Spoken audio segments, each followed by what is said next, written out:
உன் பசு மக்களை பிரிக்கும், என் பசு மக்களை இணைக்கும்.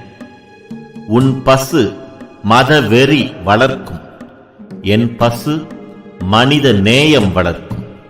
உன் பசு சாதி பிரிவினைகளை வளர்க்கும், என் பசு சகோதரத்துவ நெறிமுறைகளை வளர்க்கும். உன் பசு சனாதனத்தை சதுர்வர்ணத்தை திணிக்கும், என் பசு சமத்துவத்தை சகோதரத்துவத்தை வளர்க்கும். உன் பசு பொய்களை பரப்பும், என் பசு உண்மைகளை ஊடுருவி பார்க்கும். உன் பசு வன்முறையையும் வெறுப்பையும் பரப்பும், என் பசு நல்லிணக்கத்தையும் நம்பிக்கையையும் நிரப்பும்.